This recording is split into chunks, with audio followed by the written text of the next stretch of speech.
Assalamualaikum warahmatullahi wabarakatuh. Nama saya Muhammad Islam Dunia dengan NIM K5425052 akan menjelaskan tentang teori behavioristik. Saat Anda buka website awal tentang teori behavioristik itu tentang sebuah anjing, seekor anjing, yang dimana jika anjing melihat makanan, dia akan mengeluarkan air liur. Dan saat itu, jika kita memberikan perantara seperti lonceng, maka setiap anjing melihat lonceng berbunyi, maka dia akan mengeluarkan air liur, walau dia tidak tahu itu ada makanan atau tidak. Di sini kita dapat pelajaran bahwa ada dua reflektif dalam keadaan itu. Yang pertama tentang saat anjing melihat makanan, adalah reflektif pertama tentang mengeluarkan air liur adalah reflektif pertama tanpa ada perantara lonceng.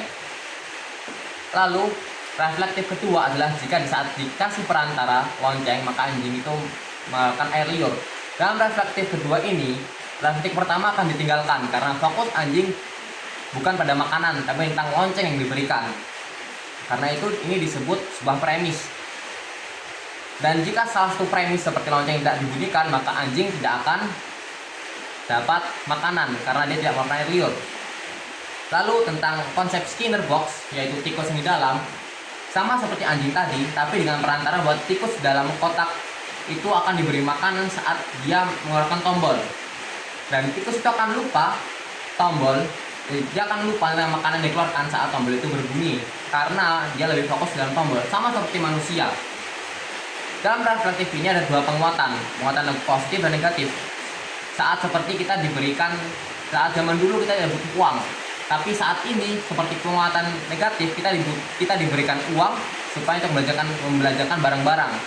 Saat itu kita salah fokus, yang dimana kita lebih fokus membutuhkan uang ketimbang membutuhkan barang yang kita butuhkan. Seperti misalnya kita baju, sepatu atau sandal, kita lebih butuh uang daripada mereka karena kita tahu bahwa dengan uang kita bisa membeli mereka.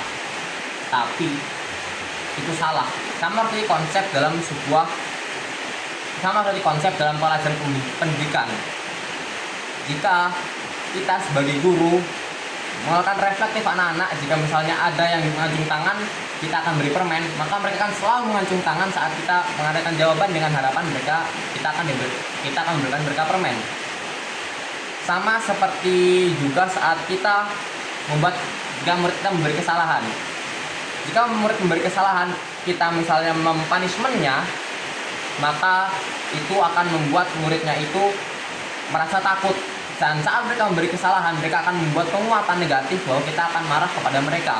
Walau itu mungkin terdengar, misalnya saya sekali-sekali saat marah, tidak selalu marah. Dalam pembelajaran pendidikan, penguatan itu lebih dibutuhkan, pembiasaan lebih dibutuhkan ketimbang yang lain. Karena pembiasaan itulah suatu perilaku yang akan menanamkan kita di mindset. Nah, saat itu kita butuh tentang penguatan positif ketimbang penguatan negatif. Kalau penguatan negatif butuh saat itu membatasi siswa-siswa kita yang nakal. Penguatan positif dibutuhkan saat kita di sini dibutuhkan motivasi dalam belajar dan dibutuhkan seorang guru yang sangat hebat dalam memberikan pelajaran itu sendiri. Seperti misalnya guru akan memberikan yang diingin siswa, guru akan memberikan kemudahan pulang duluan ke rumah saat mereka bisa menjawab soal tersebut. Lalu di sini kita akan tahu bahwa teori behavioristik akan dibarengi dengan teori-teori yang lainnya seperti konstruktivisme ataupun teori humanistik, yang dimana sebuah pengalaman atau himpunan akan muncul sebagai suatu bukti nyata, seperti misalnya dalam konseling karir atau BK, di mana setiap siswa akan diberikan konseling karir dan itu akan membuat siswa tersebut memiliki suatu penguatan tergantung dengan apa yang dialami siswa. Misalnya mungkin siswa itu broken home, jika penguatan positif kita tentang memanggil orang tua, maka mereka tidak akan peduli. Tapi jika pengalaman positif kita tentang pembinaan mereka dengan hati yang dalam, mereka akan mungkin memberikan penguatan positif, karena tidak semua orang dapat diberikan penguatan positif yang sama semua, karena karakteristik siswa itu berbeda-beda. Sama halnya tentang bagaimana anjing itu juga kembali kepada anjing. Bagaimana anjing itu juga memberikan air liur saat melihat makanan. Kita juga begitu. Kita akan mulai merangsang amarah jika kita melihat perbuatan yang tidak kita benarkan, walau kita tidak tahu apa yang di sebaliknya. Kita terkadang lupa bahwa jika kita memarahi murid tersebut yang melakukan kesalahan, kita lupa bahwa di balik kesalahan tersebut pasti ada suatu tindakan yang mereka lakukan dengan alasan yang mungkin dapat dibenarkan. Karena itu mungkin kita harus memberikan banyak ruang kepada murid supaya murid lebih banyak terbuka kepada kita, dan supaya kita dapat memberikan positivisme, penguatan yang baik kepada murid kita, supaya kita lebih tentram kepada muridnya sendiri, karena guru yang baik adalah guru yang dapat bersama dengan muridnya. Mungkin cukup sekian dari saya minta maaf jika